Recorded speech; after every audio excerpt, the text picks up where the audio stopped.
Hello student, this is lecture 25 and today I am going to start with the unit 4. Okay. So unit 4 basically we are going to learn about your dynamic logic circuits and memories. Okay. So firstly we will start with the dynamic logic circuits.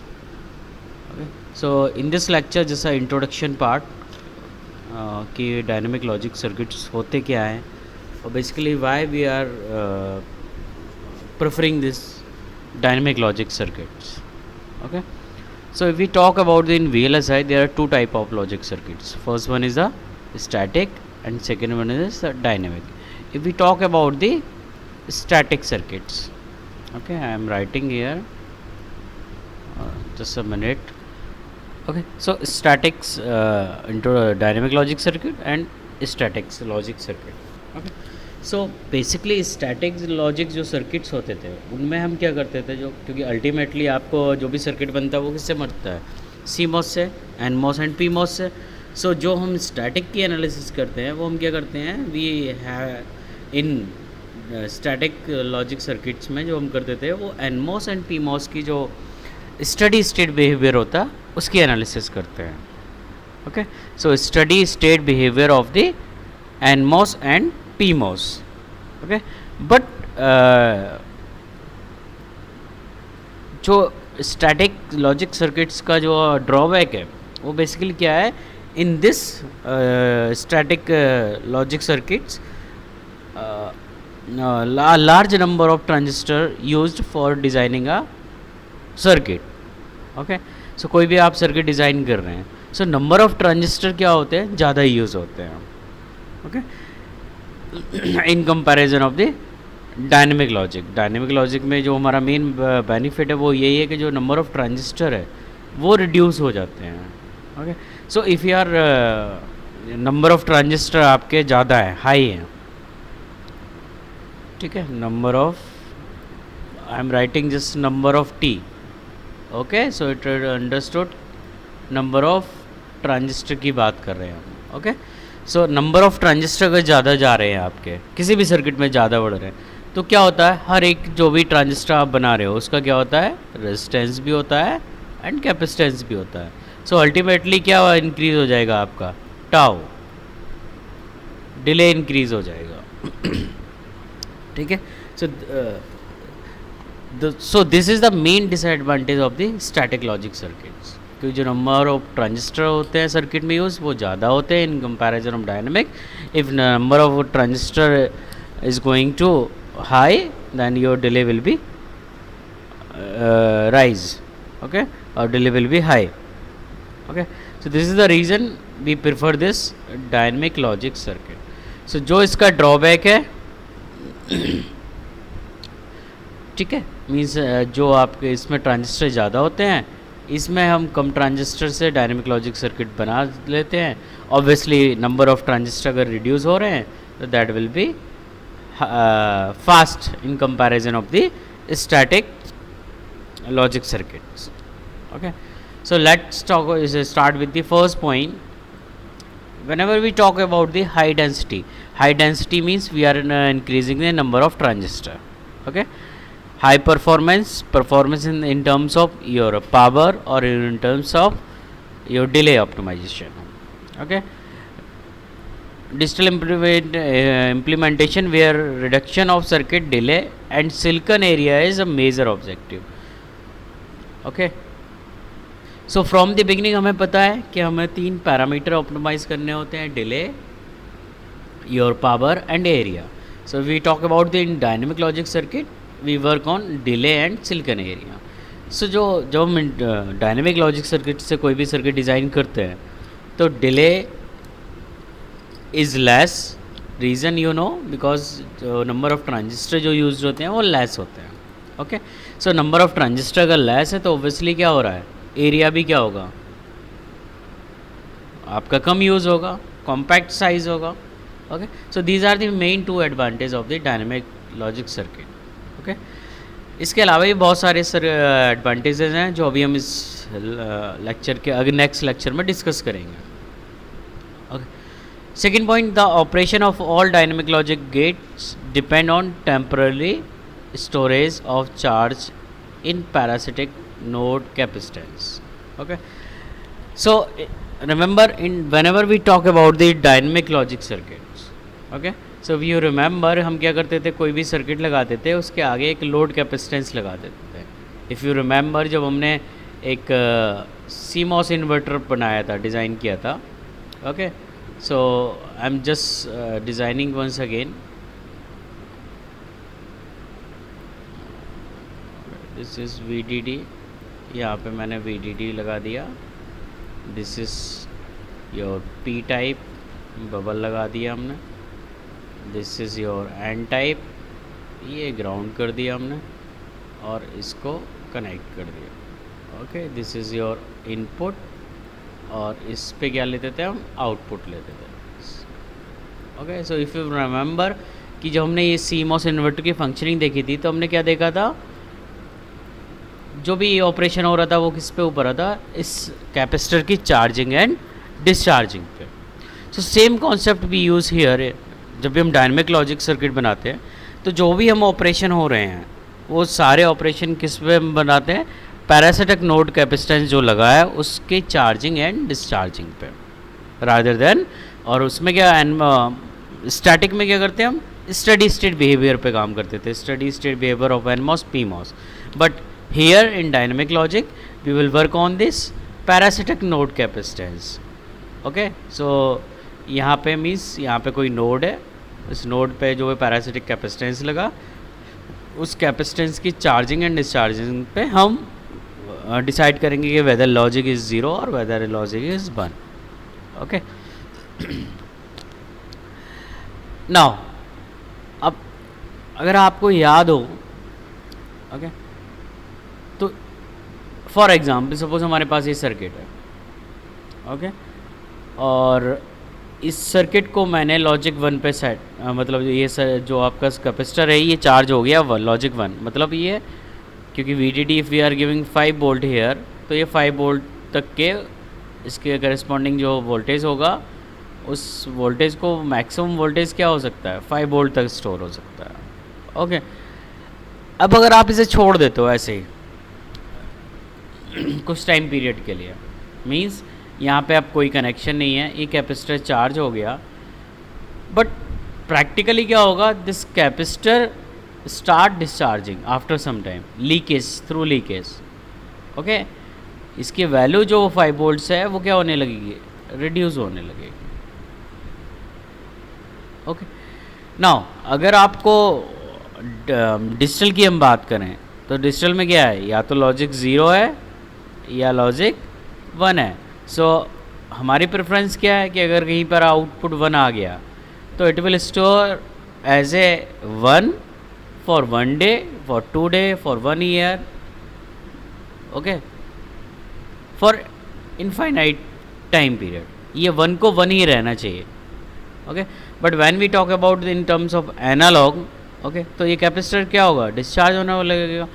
अगर ये discharge होने लगेगा means इसका logic 5 volt से 0 volt की तरफ जाएगा, means ये वैल्यू 1 से 0 की तरफ जाएगी. तो क्या होगा, आपका तो डेटा चेंज हो गया, होना 1 चाहिए था, but after some time leakage की वजह से ये क्या हो गया, 0 हो गया. सो अब आपकी वैल्यू क्या है, जो आपने डेटा स्टोर किया था वो चेंज हो गया. Okay, so for this we use in dynamic logic clock. Okay, एक क्लॉक यूज़ करते हैं. I am just writing CLK here. Okay, for charge refreshing. Okay, charge refreshing मतलब ये जैसे ही थोड़ा सा डिग्रेड हुआ हमने इसे क्लॉक दे दी ताकि ये फिर से फुल्ली चार्ज हो जाए. सो रिमेंबर कि डायनेमिक लॉजिक की जब भी बात करेंगे हम, so you have required a charging refresh, charge refreshing clock. Okay, जो हर एक टाइम पीरियड के बाद वो आपके सर्किट को रिफ्रेश कर दे. ओके, ताकि जो आपका लीकेज हो रहा है वो आप, क्योंकि सारी वर्किंग हमें किससे शो करनी है, कैपेसिटर से करनी है. सो कैपेसिटर की वैल्यू जो है वो लेवल वो मेंटेन रहे. Okay, so this is mention in 3rd point. The operational property necessitates periodic updating of internal node voltage level, since stored charge in a capacitor cannot be retained indefinitely. Okay, so indefinite time के लिए वो store नहीं हो सकता, वो reduce हो गई होगा. So for this you have required a periodic updating internal node. Okay जो भी नोड है उसको पीरियडिक अपडेटिंग करना होगा. So consequently dynamic logic circuit require periodic clock signal in order to control charge refreshing. Okay उस level को maintain करने के लिए we always required a periodic clock. Okay so remember this point, important point.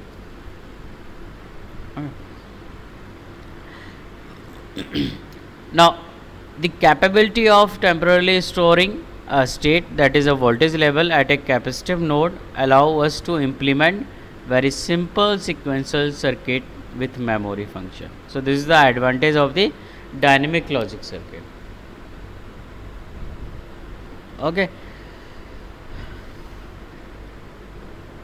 and obviously this point we already discussed कि जो dynamic logic होते हैं circuits होते हैं उनमें क्या होता है, आपका जो एरिया होता है that is smaller area required in comparison of the static logics.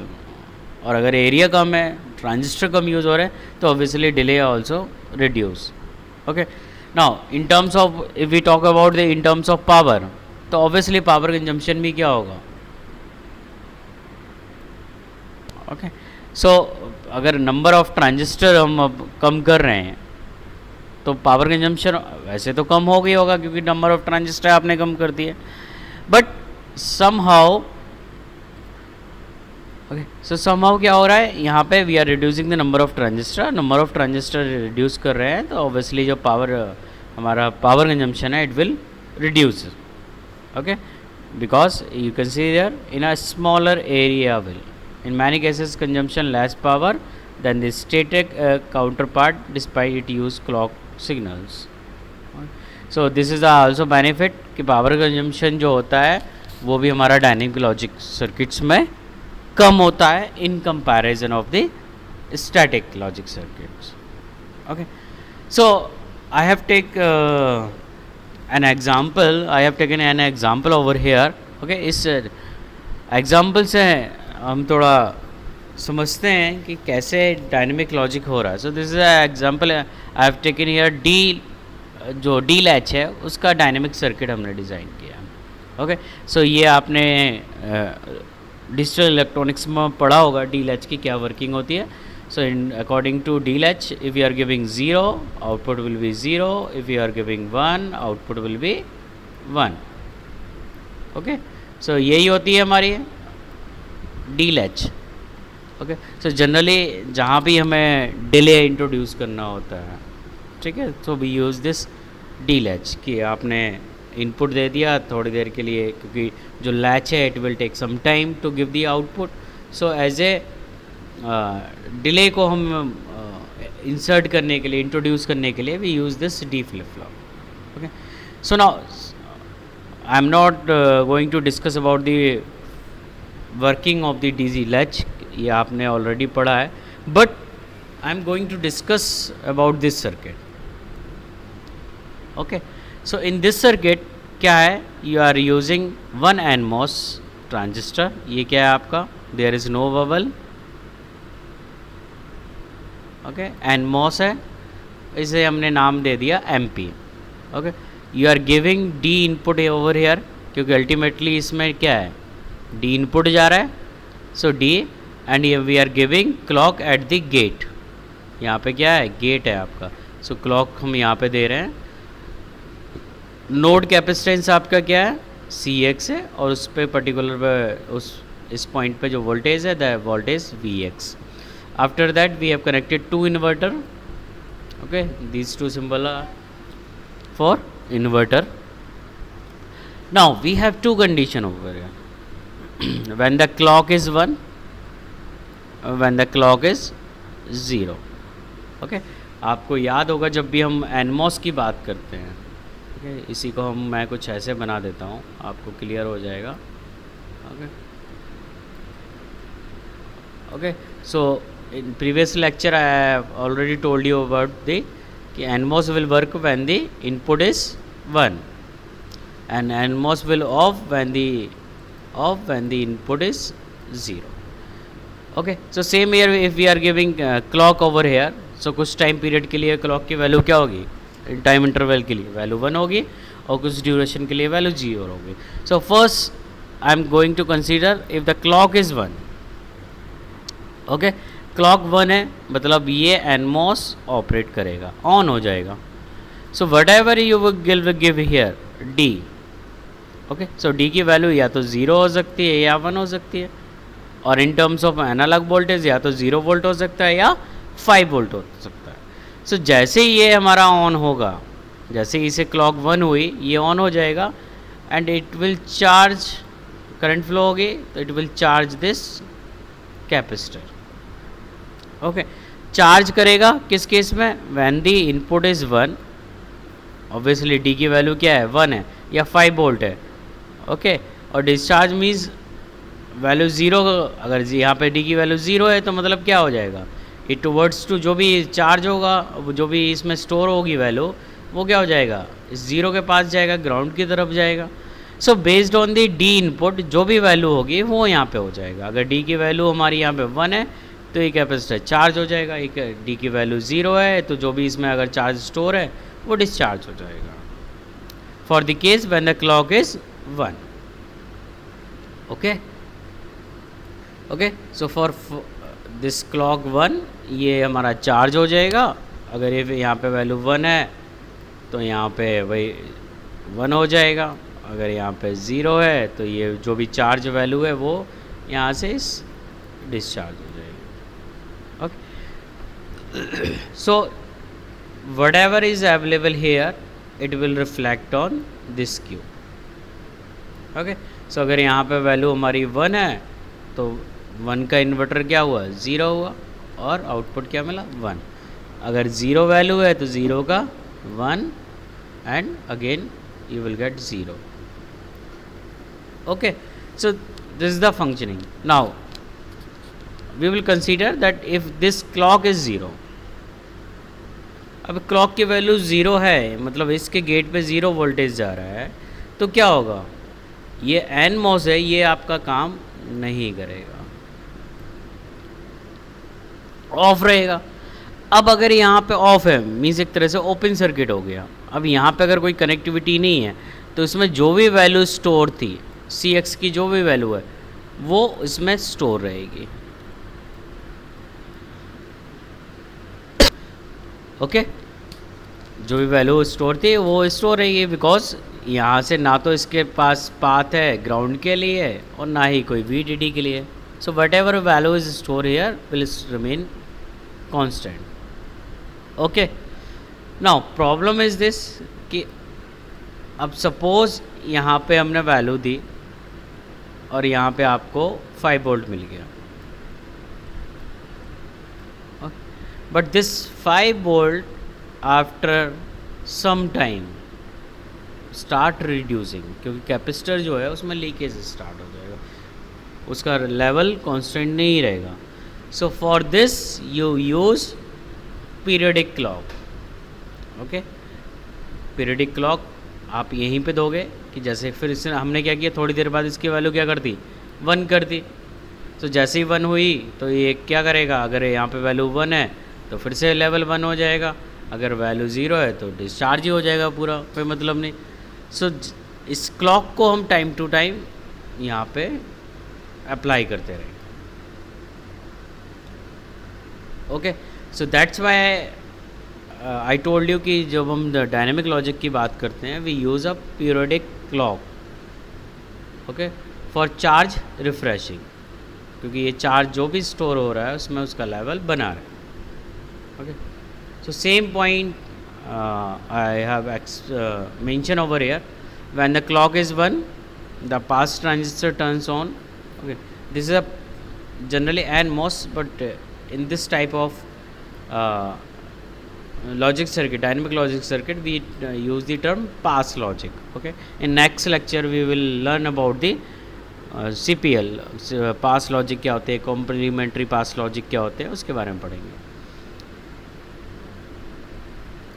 Okay, so first condition क्या थी, सी के इक्वल टू 1, क्लॉक 1, तब ट्रांजिस्टर क्या होगा, ऑन हो जाएगा हमारा. The capacitor C X either charge or discharge through the pass transistor MP depending on the input value.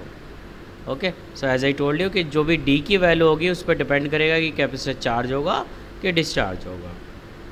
Okay, and the output Q assume the same logic level at the input. Okay, so obviously जो भी input हमारा यहाँ पे था, देखो जो भी हम वैल्यू दे रहे हैं वो यहाँ पे रिफ्लेक्ट हो रही है, और ये वैल्यू कहाँ पे रिफ्लेक्ट हो रही है, क्यू पे, क्योंकि हमने डबल इन्वर्टर लगा रखा है. Okay, now next condition, when clock is zero, clock zero मतलब जो हमारा पास ट्रांजिस्टर वो ऑफ रहेगा.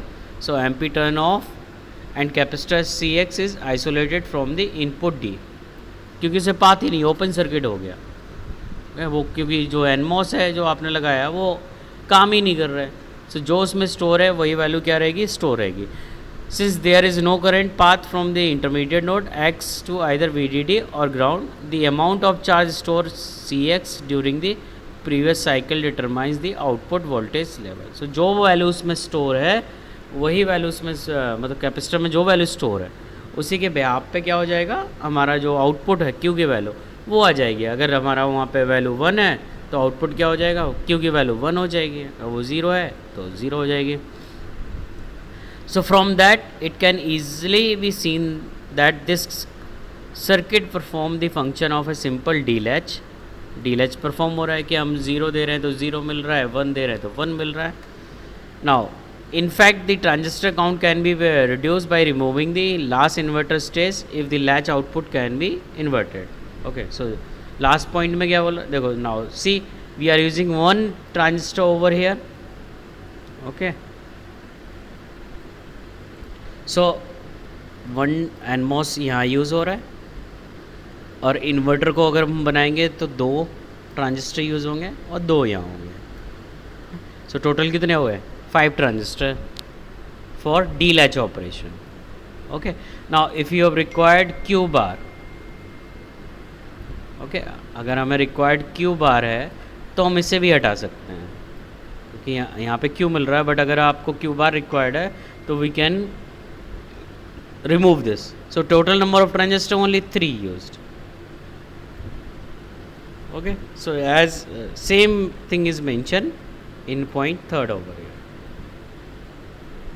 Okay, so from here you can see less number of transistor. ठीक है, जो T की वैल्यू है ट्रांजिस्टर वो क्या है, रिड्यूस है. Only 3 transistor we are using for D latch in the case of complemented output. Okay, but we have required a clock for refreshing this charge. Okay. So this is introduction about your dynamic logic circuits. Benefits क्या हैं हमारे dynamic logic के circuits के in comparison of statics, we already discussed. Okay, in next lecture we will discuss about the complementary pass transistor logic or pass transistor logic. Okay. So thank you students.